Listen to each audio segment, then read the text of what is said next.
Hi everyone. If you have heard me talk at all in the last year, that you know that I just want to talk about the book of Isaiah all the time. So when David Goosh asked me to share in this video what I've been thinking about and pondering over the last few months, immediately my mind went to various passages in Isaiah that I've been studying and pondering and memorizing. And one of the ones that I think about every single day, every single morning, is Isaiah 26, 3 through 9.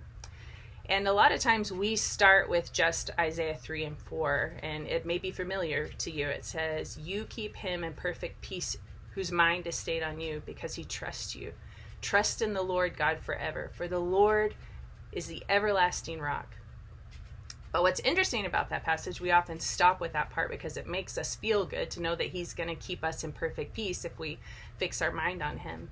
But that passage goes on to talk about how God is teaching us humility through keeping our mind on him, that he humbles us, he humbles the establishment and humbles and casts it low to the dust. But then it also says that we walk in the path of righteousness, that we follow him in that path. And the part that has really sunk into me over the last couple months is towards the end, where it says, "In the path of your judgments, we wait for you. For your name and your renown are the desire of our souls." So I've thought about that a lot in this pandemic. Like, what is the desire of my soul? Is it to meet together on Sunday mornings? Is it for my summer plans to not be canceled? Is it for Morgan and Kara's graduation to go exactly how I planned? And of course I desire all of those things, but is it the desire of my soul? And maybe I could easily dismiss it and say, of course that's not the desire of my soul, Jesus is. But when I think about what I'm waiting for, what I'm thinking about, what I'm pondering, then I think that my desires begin to be more highlighted, and God puts the spotlight on them and says, "Angel, I'm going to keep you in perfect peace when your mind is stayed on me."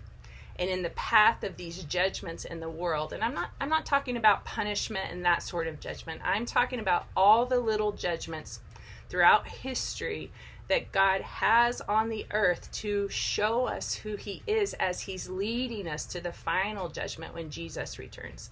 Not going to get into the theology of all of that right now.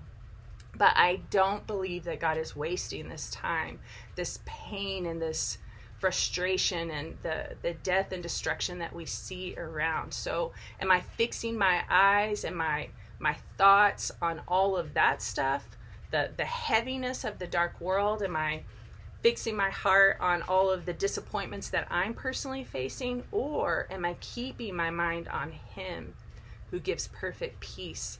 And thinking about, in the path of all of this crazy stuff that we're facing in the world, as the world groans for Jesus' return, is his name and his renown the desire of my souls, the desire of my soul. The next verse goes on to say that my soul yearns for you in the night, and my spirit within me earnestly seeks you. For when your judgments are in the world, the inhabitants of the world learn righteousness. I think that that's what it has boiled down to for me in the last couple of months. And like I said, in the disappointments that our family has faced with Morning Care's graduation and canceled summer plans and the things that all of you are facing too, just wanting my soul to earnestly yearn for him and to be able to cry and grieve and even just groan again for the death and destruction that we see, but to keep my mind on Jesus who gives perfect peace. For the Lord God is an everlasting rock, and his name and his renown are the desire of my soul. I keep saying souls because I'm praying that for all of us. I pray that for myself regularly, that his name and his renown would be the desire of my soul. I pray it for Chad. I pray it for all 4 of my kids by name almost every single day, and I've been praying it for you too. I've been praying that we as a church would learn every single thing God has for us to learn in this time while we're not worshiping gathered together as a body physically, as we're disembodied. I've been praying that God would teach us righteousness as well as we wait for him, that his name and his renown would be the desire of our souls. I so miss you. I so long to be with you together again.